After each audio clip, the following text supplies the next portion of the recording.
Hello students, welcome back to my YouTube channel. इस video ਦੇ ਵਿੱਚ ਬੱਚੇ ਅਸੀਂ +2 ਕਲਾਸ ਫਿਜ਼ਿਕਸ ਦਾ ਪੇਪਰ ਡਿਸਕਸ ਕਰਨ ਜਾ ਰਹੇ ਹਾਂ। ਸੋ ਬੱਚੇ ਅੱਜ ਤੁਹਾਡਾ ਪੇਪਰ ਸੀ, ਸੋ ਪੇਪਰ ਤੋਂ ਬਾਅਦ ਤੁਸੀਂ ਵੀਡੀਓ ਦੇਖ ਸਕਦੇ ਆ, ਆਪਣੇ ਆਨਸਰਸ ਮੈਚ ਕਰ ਸਕਦੇ ਆ। ਸੋ ਅਗਰ ਤੁਸੀਂ ਮੇਰੇ ਚੈਨਲ ਤੇ ਫਸਟ ਟਾਈਮ ਆਏ ਹੋ ਤਾਂ ਪਲੀਜ਼ ਚੈਨਲ ਨੂੰ ਸਬਸਕ੍ਰਾਈਬ ਕਰਨਾ ਨਾ ਭੁੱਲਣਾ। ਸੋ ਪੇਪਰ ਡਿਸਕਸ ਕਰਦੇ ਆ। ਸੋ ਫਸਟ ਕੁਐਸਚਨ ਦੇਖੋ, the angle between the electric dipole and the electric field due to the axial and equatorial line। सब तो पहला तो बच्चे इलैक्ट्रिक डाइपोल ते इलैक्ट्रिक फील्ड देखो। आ की है तुहाडे कोल एक मैगनेट है, डाइपोल है, ठीक है, बार मैगनेट है। सो डाइपोल पी वैक्टर बच्चे इधर नूं हुंदा, ठीक है। अगर एक्सीएल दा पी पॉइंट इत्थे होएगा किते, सो इहदी इलैक्ट्रिक फील्ड इधर नूं या इधर नूं होएगी, जिधर नूं मर्जी होवे बच्चे। आ भी एंगल इधर नूं जा रहा, आ भी इलैक्ट्रिक फील्ड इधर नूं जा रही है। So angle between electric dipole and electric field is zero axial line दे विच। सो पहला पॉइंट देख लो, जीरो इधर भी आ रहा, जीरो इधर भी आ रहा। सैकेंड है इक्वेटोरियल ते फाइंड आउट करो। सो इक्वेटोरियल बच्चे की होएगा, इक्वेटोरियल पॉइंट हुंदा पी, आ तुहाडा नॉर्थ एंड साउथ पोल आ, पी पॉइंट इत्थे आ। सो इस तरीके नाल जिहड़ा तुसीं डायग्राम बनाने आ, ठीक आ। सो इहदी बच्चे इलैक्ट्रिक फील्ड इदां होएगी, एक हुंदी है इदां, एक हुंदी है इदां। सो आ इहदा रिजल्टेंट इलैक्ट्रिक फील्ड आया, ठीक है। सो इहदी इधर नूं इलैक्ट्रिक फील्ड जा रही, जद कि डाइपोल किधर नूं हुंदा आ, इधर वाली डायरैक्शन दे विच। सो इलैक्ट्रिक फील्ड इधर नूं आ, डाइपोल इधर नूं आ। So angle between both angle is 180 degree. Clear हो गया। सो आंसर आ जाएगा फर्स्ट ऑप्शन। सैकेंड आ जाओ, unit of capacitor of capacitance is 1 farad. 1 farad किहदे इक्वल हुंदा आ, 1 coulomb divided by 1 volt. So C option आ बच्चे, तां सीधा सीधा सी। सो इहदा आंसर लगा लो सी। नैक्सट आ जाओ, the material of wire of potentiometer. जिहड़ा बच्चे पोटेंशियोमीटर की वायर हुंदी आ, वो ऑलवेज अलॉयज तो बनी हुंदी आ। सो अलॉय साडे कोल किहड़ा है इत्थे, मैगनीन। सो सी ऑप्शन आ जाएगा मैगनीन। नैक्सट आ cyclotron can be use to accelerate the electron because. कहते साइक्लोट्रॉन जिहड़ा आ वो इलैक्ट्रॉन नूं एक्सलरेट नहीं कर पांदा, उहदा कारण दसना आ। जिद्दां ही बच्चे तुसीं चैंबर दे अंदर आ डीज दे अंदर इत्थे जदों इलैक्ट्रॉन रखोगे, इलैक्ट्रॉन रखदे सार ही, क्योंकि उहदा मास बहुत ज़्यादा घट हुंदा आ, स्मॉल मास होने करके जिहड़ा इलैक्ट्रॉन आ वो इन्ना ज़्यादा हाईली एक्सलरेट हो जाता कि इमीडिएटली विंडो चों बाहर निकल जाता, ठीक है। जे तुसीं हैवी चार्ज पार्टिकल प्रोटोन वगैरह लैंदे आ, वो की करदा, हौली हौली इस तरह एक्सलरेट करदा होया इत्थों विंडो चों बाहर निकल के हाईली एक्सलरेट होके टारगेट नूं तोड़ दिंदा आ। बट इलैक्ट्रॉन की हुंदा आ, बहुत ज़्यादा स्मॉल चार्ज पार्टिकल आ या नैगेटिवली चार्ज पार्टिकल आ, जिहड़ा कि एक्सलरेट हुंदे सार ही विंडो चों बाहर निकल जाता आ। सो ऑप्शन चैक कर लो, थर्ड ऑप्शन है बच्चे। अच्छा, तुसी सैकेंड और थर्ड दे विच कन्फ्यूज़ नहीं होना। सैकेंड की आ, इलैक्ट्रॉन आर नैगेटिवली चार्ज हुंदा आ, but they do not get accelerate. इत्थे लिखिया वो एक्सलरेट नहीं हुंदा, जद कि एक्सलरेट हुंदा, बट एक्सलरेट हुंदे सार ही विंडो चों बाहर निकल जाता है, ठीक है। So they are accelerated at once, they go out of step with oscillating electric field and hence cannot be accelerated। So C option आएगा। बी और सी च कन्फ्यूज़ नहीं होना बच्चे, सी आंसर आएगा, ठीक है। The angle of dip at the magnetic equator and magnetic pole. बच्चे कल मैं थोनू ये वाला चैप्टर जो एक्सप्लेन किया सी, थोनू यूट्यूब पर वीडियो मिल जाएगी, मैं उत्थे भी बार बार कह रही सी इक्वेटर और पोल वाला जिहड़ा क्वेश्चन आ मोस्ट मोस्ट मोस्ट इंपॉर्टेंट आ, पेपर च आएगा ही आएगा। सो देख लो पेपर दे विच आया होया। सो देख लो इक्वेटर के उपर बच्चे एंगल कितना हुंदा 0 डिग्री, तो पोल के उत्ते कितना हुंदा 90 डिग्री। सो ऑप्शन आ जाएगी डी, ठीक है जी। अगे आ जाओ, two long parallel wire carrying equal amount of current in a same direction. दो कंडक्टर आ, दोनों च सेम इलैक्ट्रिक करंट जिहड़ा आ अपवर्ड डायरैक्शन दे विच जा रहा आ, एंड प्लेस्ड 1 मीटर जिहड़ा डिस्टेंस आ वो कितना आ 1 मीटर, तो उन्होंने विचार फोर्स कितना लग रहा 2 × 10⁻⁻⁷ per metre of their length. Find the current. So F की वैल्यू कितनी होंगी है बच्चे, μ0/2 pi I divided by R। So ये फॉर्मूला आ, ठीक है। म्यू की वैल्यू कितनी होंगी है 4 पाई × 10⁻⁻7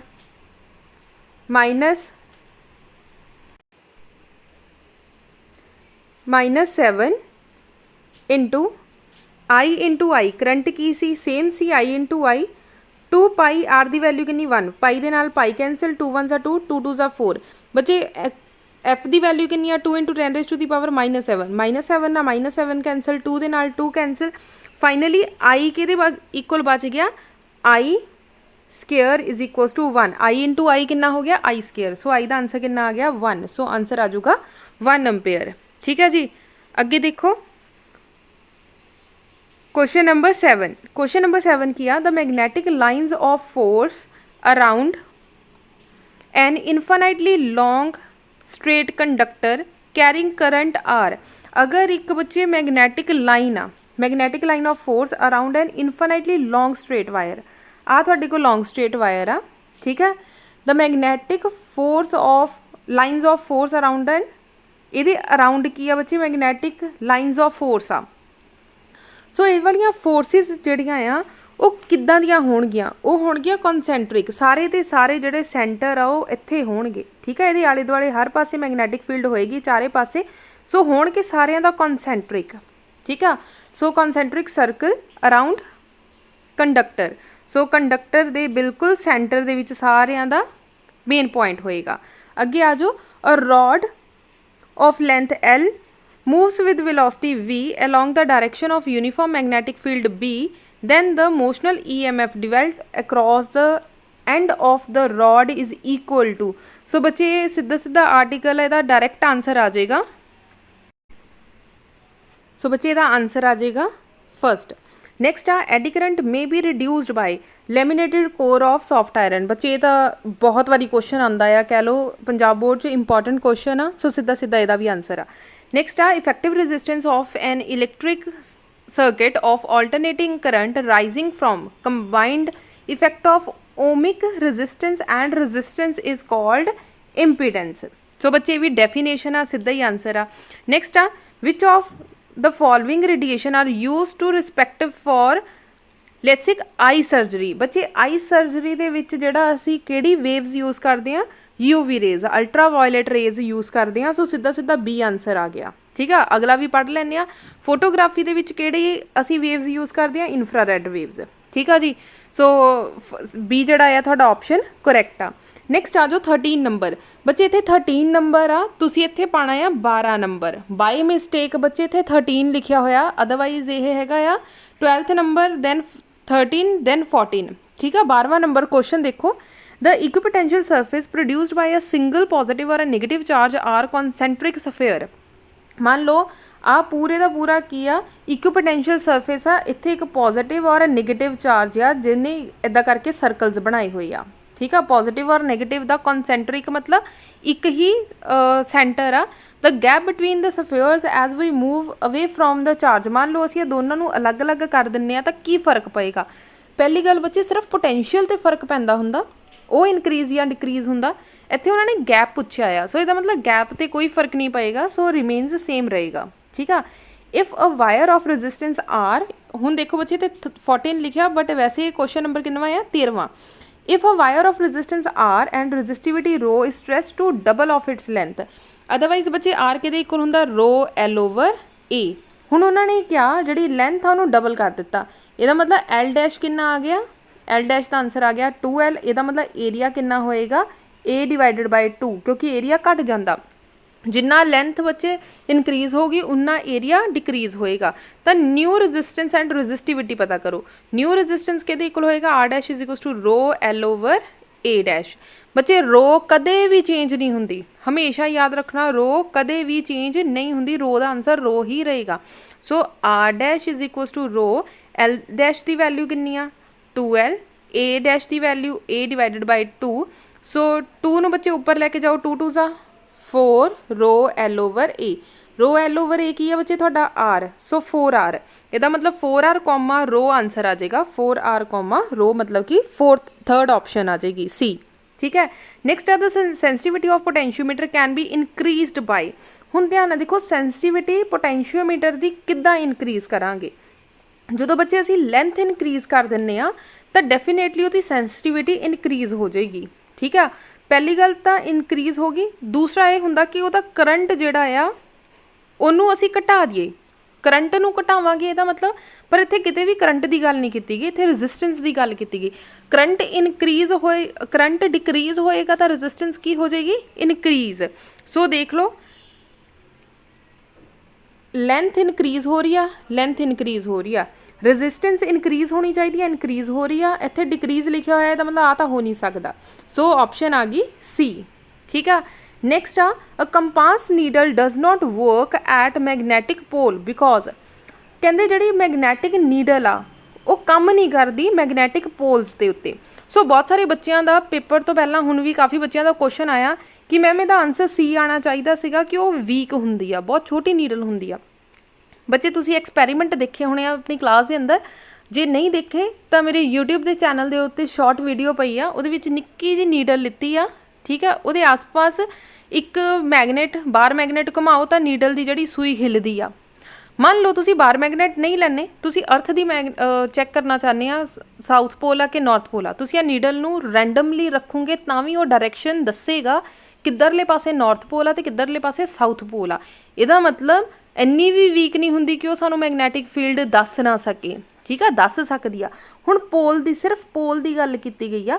पोल्स ते की हुंदा आ बच्चे, उत्थे की हुंदा आ सिर्फ वो वर्टिकल प्लेन नूं मैजर करदा है, हॉरिजॉन्टल नूं मैजर नहीं करदा। जे पोल ते इक्वेटर की गल करिए तो सिचुएशन बदल जाती आ। सो सिर्फ वर्टिकल कंपोनेंट दसेगा। सो आंसर आएगा compass needle is free to move in a vertical plane only. Clear हो गया जी। नैक्सट आ जाओ 16th question, the resistance of voltmeter, ammeter, galvanometer in the increasing order. Increasing मतलब सब तो पहला छोटा लिखना, फिर उस तो वड्डा, फिर उस तो वड्डा। ठीक है जी। सो सब तो छोटा की होएगा तुहाडे कोल। सो इनू समझण दे लई बच्चे सीधा सीधा आ जिहड़ा वोल्टमीटर दी आइडियल रजिस्टेंस हुंदी आ दैट इज़ इनफिनिटी। ठीक है, ते जिहड़ी अमीटर आ, अमीटर दी रजिस्टेंस हुंदी आ 0 आइडियल अमीटर दी। ਇਹਦਾ मतलब आ एक पॉइंट तो गलवैनोमीटर वाले विच भी तुसी बच्चे लिखदे आ कि अमीटर की जिहड़ी आइडियल रजिस्टेंस आ 0 हुंदी, वोल्टमीटर की इनफिनिटी हुंदी। इत्थों पता लग गया कि रजिस्टेंस सब तो घट किहदी होएगी, अमीटर की। ਇਹਦਾ मतलब इनक्रीजिंग ऑर्डर च लिखना, सब तो छोटा उस तो वड्डा, उस तो वड्डा। सो सब तो पहले नंबर पर, क्योंकि 0 आ, 0 तो घट तो हो ही नहीं सकता। सो पहले नंबर पर सब तो छोटा कौन आ, अमीटर। सो अमीटर वाला देख लो बच्चे, साडे कोल दो ऑप्शनस आ रही हैं, बी और सी, बी और डी। ठीक है, क्योंकि सब तो छोटे वाले यही आ। हुण इस तो वड्डा कौन होएगा, इस तो वड्डा हुंदा बच्चे गलवैनोमीटर। बहुत सारे बच्चे इसी चीज़ से कन्फ्यूज़ रहंदे आ कि वोल्टमीटर की रजिस्टेंस ज़्यादा हुंदी कि गलवैनोमीटर की ज़्यादा हुंदी आ। बच्चे वोल्टमीटर की इनफिनिटी है, इनफिनिटी मतलब अनंत तक, पता ही नहीं भी किन्नी का। ठीक है, बट गलवैनोमीटर की कोई ना कोई रजिस्टेंस होगी। ਇਹਦਾ मतलब 0 ਤੇ ਇਨਫਿਨਿਟੀ ਦੇ ਵਿਚਕਾਰ ਕਿਤੇ ਨਾ ਕਿਤੇ ਲਾਈ ਕਰੂਗੀ। ਇਹਦਾ मतलब आंसर की आ जाऊगा डी, अमीटर, उस तो बाद गलवैनोमीटर, गलवैनोमीटर तो बाद वोल्टमीटर। ठीक है जी। आई होप बच्चे तुहानू एक्सप्लेनेशन चंगी तरह क्लीयर हो रही आ। अगर तुहानू लग रहा कि वीडियो पसंद आ रही है तो प्लीज़ लाइक जरूर कर देना। अगे आ जाओ, हुण देखो इत्थे बच्चे क्वेश्चन नंबर 18 लिखिया, असल में क्वेश्चन नंबर 17 आ। सो सीरीयल ऑर्डर से चलते हैं आप। ठीक है, the earth core has iron, earth core दे विच आयरन आ but it is not regarded as source of earth magnetism. पर कहते इनू सोर्स, अर्थ मैगनेटिज्म का सोर्स नहीं मन्निया जाता। क्यों नहीं मन्निया जाता, बहुत केयरफुली सुनना बच्चे। धरती के अंदर जो आयरन आ, क्योंकि धरती के अंदर टैंपरेचर इन्ना ज़्यादा आ कि वह पिघली हुई अवस्था के विच आ। ठीक है, मोल्टन स्टेट के अंदर आ।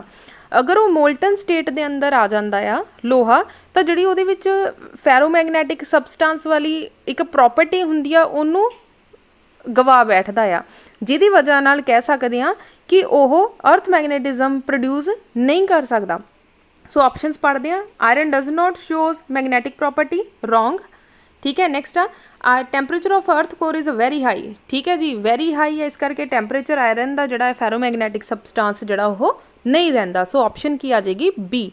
सी की आ iron is a superconducting material. So ये भी नहीं आएगा, नन ऑफ दिस भी नहीं आएगा। सो सीधा ही आ आयरन जिहड़ा आ वो मोल्टन स्टेट दे विच हुंदा, मोल्टन स्टेट दे होण करके जिहड़ा उहदी फैरोमैगनैटिक सबसटेंस वो नहीं रहिंदा।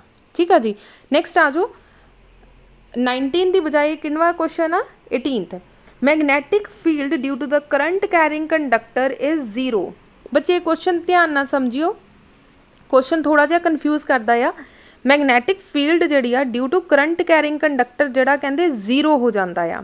इहदा मतलब की आ along a line perpendicular to the wire कि वो perpendicular आ वायर दे, along the axial of the wire कि वो axial आ लाइन दे, या वो 45 डिग्री का बना रहा, या it can never be zero, या जीरो नहीं हो सकता। हुण देखो पहला बच्चे magnetic field due to the current carrying conductor, current carrying conductor का पहला आपां इक्वेशन लिख लैंदे आ वाली, ठीक है जी। सो कितना आ जाएगा q v B sine theta. So theta कितना होएगा ज़्यादा 0 डिग्री या 180 डिग्री, ठीक है। सो 0 या 180 कदों होएगा जदों आ तुहाडा मैगनेट आ और इहदी एक्सियल लाइन इत्थे होएगी, पॉइंट पी इत्थे होएगा, तां ही एंगल 0 या 180 होएगा। सो कितना हो जाएगा एक्सियल, ठीक है जी। नैक्सट आ जाओ, a lamp is connected in series with a capacitor of high frequency AC। ध्यान ना बच्चे आ क्वेश्चन बहुत केयरफुली समझना। उन्होंने कहा एक लैंप आ कनैक्ट कर दिता सीरीज़ दे विच कैपेसिटर दे नाल, ठीक आ। जदों बच्चे तुसीं लैंप नूं सीरीज़ दे विच कनैक्ट करोगे होएगा की, so series C is equal to 1/ओमेगा C हुंदा, ठीक आ। इहदा मतलब इंपीडेंस Z की हो जाएगा इनक्रीज़ हो जाएगा, जिहदी वजह नाल करंट की हो जाएगा घट जाएगा। जिद्दां ही करंट घटेगा तो रजिस्टेंस भी की हो जाएगी घट हो जाएगी, जिहदी वजह नाल लैंप की हो जाएगा, अगर तुहाडा रजिस्टेंस घट गई, ठीक है, तो लैंप शाइन करेगा लैस ब्राइटली। सो बेसिकली जिहड़ा आ वो घटना चाहिदा आ, ठीक आ। सो लाइट की होनी चाहिए घटनी चाहिए। दैन उन्होंने क्या आ सैकेंड देखो, then it is connected directly to the same source. हुण आपां की कीता लैंप नूं चक के सीधा सोर्स दे नाल जोड़ दिता, तो किहड़ी स्टेटमेंट ट्रू होएगी। Number 1, lamp will grow more brightly when the capacitor are in series. पहली गल उन्होंने क्या, जिद्दां ही लैंप नूं असीं डायरैक्ट कैपेसिटर नाल जोड़ांगे तो ब्राइट करूगा, ब्राइटली गलत आ। लैंप ब्राइटली नहीं करूगा, वो डिम हो जूगा, घट जूगी वो लाइट, तो लैस होएगा, पहला तो हो ही नहीं सकता। दूसरा देखो, lamp will grow more brightly on connecting it directly to the source. जे लैंप नूं डायरैक्ट सोर्स नाल जोड़ दिता, ठीक है, जिद्दां हुण तुहाडे कोल बच्चे घर तुहाडे कोल लैंप होएगा ही कोई, लैंप नूं सीधा स्विच नाल जोड़ दो तो जिन्ने दी बल्ब की कैपेसिटी उन्ने नाल ही चलेगा, ठीक है, ज़्यादा ब्राइट चलूगा। सो सैकेंड वाली ऑप्शन सही आ। पहले वाले की आ, लैंप नूं पहला तुसीं जोड़ना आ कैपेसिटर नाल, कैपेसिटर तो बाद जोड़ोगे स्विच दे नाल, तो अद्धी एनर्जी चल गई बल्ब को, अद्धी चलेगी कैपेसिटर को, जिहदे करके लैंप की लाइट घट जानी आ। गल क्लीयर होगी। अगे आ जाओ, सी ऑप्शन देखो, सी ते की आ, lamp glows with same brightness in the both case. दोनों केसिस च सेम नहीं हो सकता क्योंकि पहले केस च अद्धी कैपेसिटर नूं भी एनर्जी चाहिए आ। सी ऑप्शन देखो, brightness of glow of bulb does not depend upon the capacitor resistance. So आ भी गलत आ। सो सी ऑप्शन जी बिल्कुल करैक्ट आ। नैक्सट देखो, the current in the series LCR series circuit will be maximum when angular frequency omega. जो angular frequency कितनी होएगी, देखो एक्स उन्होंने क्या, the current in the series LCR is maximum, maximum कदों हुंदा जदों XC इक्वल्स टू XL आ जाता है, ठीक है। सो XC के इक्वल आ 1/ओमेगा C, XL ओमेगा L दे। सो ओमेगा नू मल्टीप्लाई किया तो कितना आ जाएगा, ओमेगा स्क्वेयर L नू L दे नाल कीता तो 1/LC, ठीक है जी। सो ओमेगा या, ठीक है, कल्ला ओमेगा निकालना बच्चे, ओमेगा स्क्वेयर आ जाएगा 1/LC। सो C/D आंसर आ जाएगा बच्चे। अगर तुसी इदा निकालोगे तो इदा आ जाएगा √LC, क्योंकि इतने अंडर रूट नहीं पाया होया, इसका मतलब ओमेगा स्क्वेयर का आंसर इन्होंने निकालिया होया। सो आंसर आ जाएगा C। अदरवाइज कल्ले ओमेगा का आंसर कितना आ रहा 1/√LC। सो √LC कितने भी ऑप्शन नहीं हैगी। सो असी ओमेगा C का आंसर फाइनल मान के चलांगे 1/LC, ठीक है जी। अगे आ जाओ, the current flowing from A to B is increasing as showing in figure. Figure दे विच बच्चे तुसी देख रहे हैं ए तो लेके B तक जिहड़ा करंट इस डायरैक्शन दे विच जा रहा, तो डायरैक्शन ऑफ इंड्यूस्ड करंट किधर नूं प्रोड्यूस होएगा। बच्चे इत्थे राइट हैंड थंब रूल लगा के देख लो, करंट की डायरैक्शन A तो लैके B तक जा रही आ, तो जिहड़ी तुहाडी मैगनैटिक फील्ड है किधर नूं जाएगी, क्लॉकवाइज डायरैक्शन दे विच। अगे आ जाओ, gamma rays are used in radiation therapy in order to treat cancer. बच्चे गामा रेज जिहड़ियां कैंसर नूं ट्रीट करने के लिए क्यों यूज़ कीतियां जांदियां, क्योंकि जिहड़े कैंसर के सैल्स आ उन्हां नूं डिस्ट्रॉय कर दिंदी, खत्म कर दिंदी आ, ठीक है, मार दिंदी आ। सो फर्स्ट देख लो, फस्ट भी नहीं है, सैकेंड फास्ट ट्रैवल फास्टर ये भी नहीं है, highly energy and can destroy cancer cell, so C option है। ठीक है, नेक्स्ट आ जाओ 24th है, the equation of electric field part of an electromagnetic wave is given by this. बच्चे आ वाला जिहड़ा क्वेश्चन है फस्ट टाइम पंजाब बोर्ड दे विच आया, इदां दा क्वेश्चन कदे भी पंजाब बोर्ड च नहीं आंदा, ये CBSE बोर्ड दे लई मोस्ट इंपॉर्टेंट आ, पर पंजाब बोर्ड च फस्ट टाइम आया तुहाडा। इस करके फाइनल पेपर की तैयारी बच्चे इस हिसाब नाल करना कि जे बाई चांस MCQs ही आंदे आ तुहाडे फाइनल पेपर के अंदर, तो हर तरह के MCQs जिहड़े आ पढ़ के जरूर जाना, चाहे वह CBSE दे आ, पंजाब बोर्ड दे, हरियाणा बोर्ड, राजस्थान बोर्ड, जिहड़ा मर्जी बोर्ड होवे, हर तरह के MCQs पढ़ के जाना। ठीक आ, 24वें क्वेश्चन तो जिहड़ा 24 इत्थे लिखिया 24 है, वैसे 23rd क्वेश्चन आ, ये तो सीख लेना चाहिए कि सानू हर तरह के क्वेश्चन करके जाने चाहिए। सो इहदी X एक्सिस, Y एक्सिस और Z एक्सिस बच्चे असी इक्वेट करनी आ, जिहड़ी कि पॉजिटिव ही हुंदियां आ। सो X Z और पहला की आएगा X एक्सिस, फिर Z axis, then Y axis. ठीक है, नेक्स्ट आ जाओ the electromagnetic spectrum in the increasing order of frequency. So increasing order of frequency which दिता होया, सो पहली लाइन पढ़ के कन्फ्यूज नहीं होना, सिर्फ इन्ना क पढ़ के आंसर सोचो, which physical quantity is same for all these waves in a vacuum. अगर असी सारिया वेव्स वैक्यूम दे विच छड्ड दित्तियां तो किहड़ी चीज़ कॉन्सटेंट रहेगी। जो बच्चे वेव जड़ियाँ आ हवा दे विच आंदियां तो एयर की रजिस्टेंस करके जी वेव्स की आ स्पीड आ वो अलग अलग होंदी आ। अगर वैक्यूम दे विच लैके जाने सारे की स्पीड जी स्पीड ऑफ लाइट के इक्वल हो जूगी 3 × 10⁸ सो आंसर आ जाऊगा स्पीड। ठीक है जी, नेक्स्ट आ जाओ, what capacity is required to store an energy of 100 kilowatt at a potential of 10⁴। ठीक है, सब तो पहला उन्होंने एनर्जी गिवन आ, यू कितना गिवन आ 100 किलोवाट। किलोवाट नू बच्चे वाट पहला कन्वर्ट करो जाउल्स दे विच, 3.6 × 10⁶ जाउल्स दे विच कन्वर्ट किया, सो आंसर आ गया 3.6 × 10⁸ जाउल्स। ठीक है, अगे वोल्टेज सानू गिवन आ, मतलब V गिवन आ, सो असी फाइंड की करना कैपेसिटेंस। सो U का फॉर्मूला की होंदा ½CV²। सो कला C कितना आ जाएगा 2U डिवाइडेड बाय V²।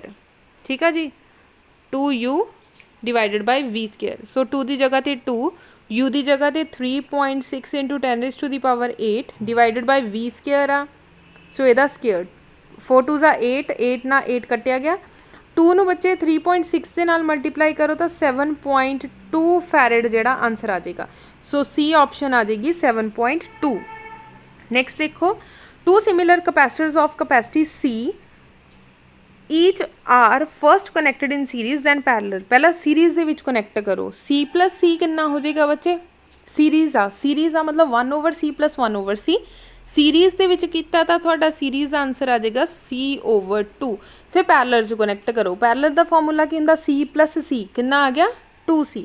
उन्होंने कहा कि रेशो पता करो, नैट रेशो, ਇਹਦਾ मतलब CS/CP निकालना है, C/2 डिवाइडेड बाय 2C। ठीक है, आ वाला 2 नैक्सट स्टैप नीचे आ गया तो कितना आ जाएगा, C ना C कटिया गया 1/4। सो 1:4 जिहड़ा तुहाडा आंसर आ जाएगा। सो 1 डिवाइडेड बाय 4। ठीक है जी, अगे आ जाओ, the resistance of 2 bulbs at the same voltage. बच्चे एक चीज़ मैं दसना भुल गई, इत्थे 24 जिहड़े आ क्वेश्चन वो 2 आ, इत्थे बच्चे 23 नंबर आ 24 आ। ठीक है, उपर वाला 22 आ, उपरों की सी एक क्वेश्चन स्किप किया होया सी इन्हां ने, 11 तो बाद 13 नंबर लिखा सी, 11 तो बाद तुसीं 12 13 14 15 सीरीयल ऑर्डर दे विच करना, तो आ 23 बन जाएगा, इत्थे नंबर 24 का 24 रह जाएगा। ठीक है, चलो नैक्सट क्वेश्चन देखो, हुण आपां क्वेश्चन करना आ 27 देखो, the resistance of 2 bulbs at the same voltage are in the ratio of 1:2। ठीक है, ਇਹਦਾ मतलब R1/R2 की वैल्यू सानू कितनी गिवन आ 1:2। On connecting them in a parallel the power consumption will be. हुण बच्चे असीं पावर कढ़नी आ, पावर देखो P1 किहदी इक्वल आएगी V²/R1 और P2 किहदी इक्वल आएगी V²/R2। R2 की जगह ते असीं की लिख रहे हैं 2R, इत्थे भी R इत्थे भी R, सो इत्थे आ गया 2R²। क्लियर हो गया बच्चे, क्यों लिखिया, क्योंकि R1/R2 कितना गिवन आ 1:2। ਇਹਦਾ मतलब 1R डिवाइडेड बाय 2R। ਇੰਨੀ ਗੱਲ ਹੋ ਗਈ क्लीयर। ਹੁਣ ਉਹਨਾਂ ਨੇ ਕਿਹਾ ਰੇਸ਼ੋ ਕੱਢੋ, द पावर कंजप्शन कितनी होगी ਉਹਦੀ ਰੇਸ਼ੋ ਕੱਢਣੀ ਆ। ਇਹਦਾ ਮਤਲਬ P1 ਓਵਰ P2 ਹੀ ਨਿਕਾਲਾਂਗੇ। P1 ਕਿੰਨਾ ਆ V² over R1 multiply R2 ਕਿੰਨਾ ਆ V² ਡਿਵਾਈਡਡ ਬਾਈ 2R2 ਦਾ ਹੋਲ ਸਕੁਅਰ। ਹੁਣ V² ਨਾਲ V² ਕੱਟਿਆ ਗਿਆ, R ਬਚੀ ਜਿਹੜੀ ਉਹਦੀ ਰੈਜ਼ਿਸਟੈਂਸ ਆ, ਇੱਥੇ ਕੱਲਾ R ਆਊਗਾ ਹੁਣ, ਸੌਰੀ। ਸੋ R ਦੇ ਨਾਲ R ਕੱਟਿਆ ਗਿਆ। ਸੋ ਸਾਡੀ ਰੇਸ਼ੋ ਕਿੰਨੀ ਆ ਗਈ ਬੱਚੇ 2:1। ऊपर 2 है नीचे 1 आ जाएगा तो 2:1। सो आंसर आ गया ए ऑप्शन 2:1। नैक्सट आ galvanometer of resistance 12 ohm. Galvanometer की रेजिस्टेंस कितनी 12 ओम एंड डिफ्लैक्ट 8 मिली एम्पेयर। आई जी की वैल्यू कितनी 8 मिली एम्पेयर। मिली एम्पेयर मतलब 8 × 10⁻³ एम्पेयर।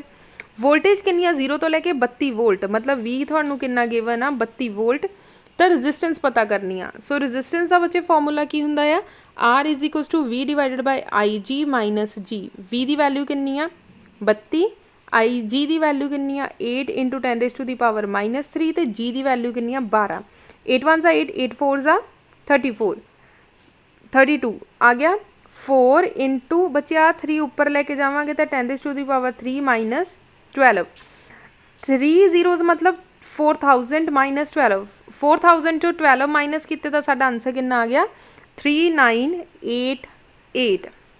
ठीक है जी, देख लो किहड़ा आंसर आ बी ऑप्शन 3988। नैक्सट आ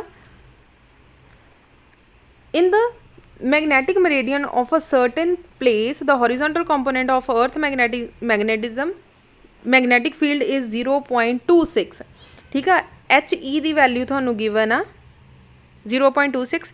डिप एंगल मतलब थानू थीटा एंगल गिवन आ 60 degree and the vertical component of the vertical component जिहड़ा तुसी VB पता करना। सो किहदे इक्वल हुंदा cos theta = HE over VE। HE की वैल्यू कितनी गिवन आ 0.26। हुण बच्चे इत्थे गॉस विच गिवन आ।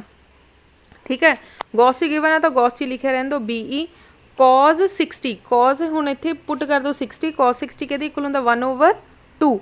ਇਹਦਾ मतलब 1/2 ਨੂੰ ਇਹਦੇ ਨਾਲ ਮਲਟੀਪਲਾਈ ਕਰੋ ਤਾਂ BE ਦਾ ਆਂਸਰ ਕਿੰਨਾ ਆ ਗਿਆ 0.52 गॉस। सो आंसर देख लो 0.52 मतलब सी ऑप्शन है। नैक्सट आ जाओ magnetic susceptibility of magnesium at 300 kelvin.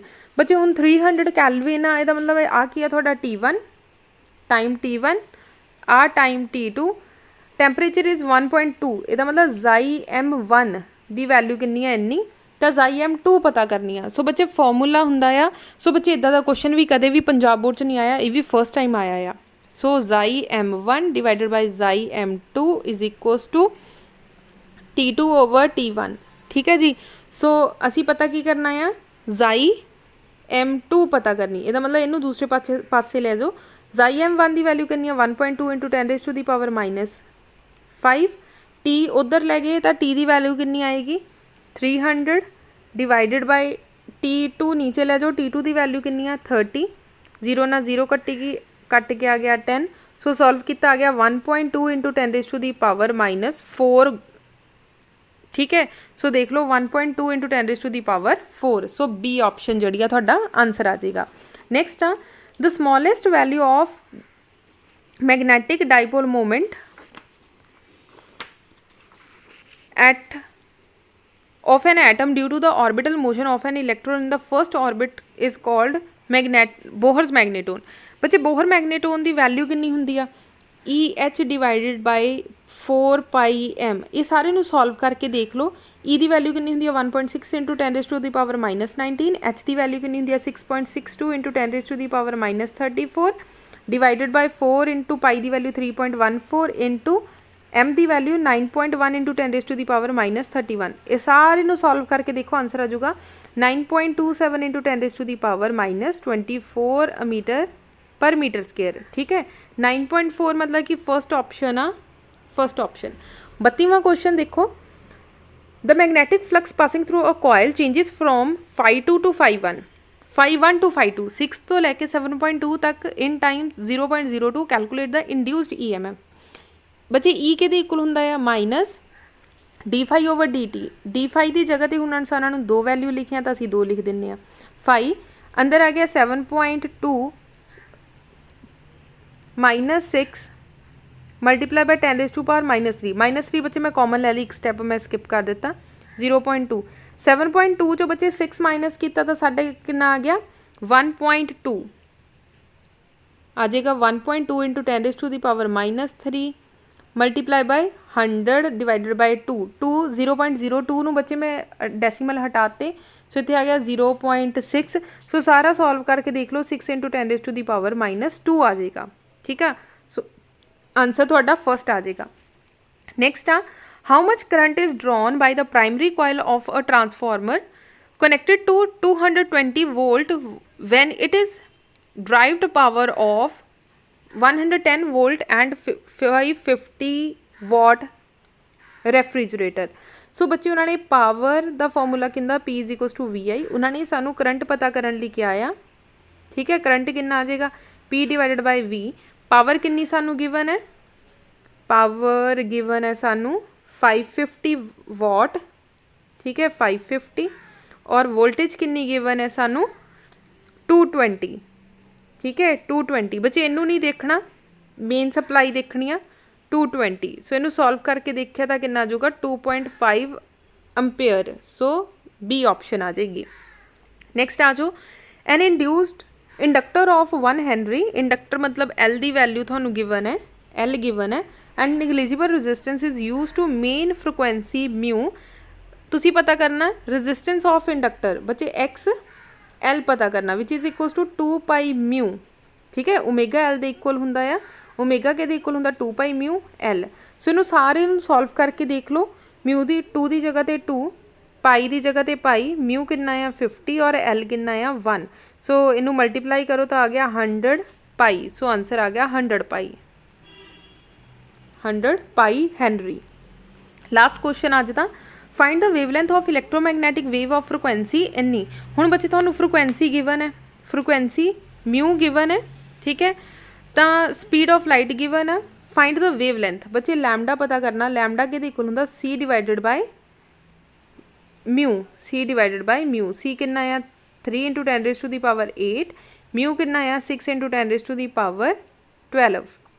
ठीक है जी, सो कट के आ गया 2 1/2 कितना आ जाएगा 0.5 इंटू 10⁸ चो बच्चे 12 गए -4।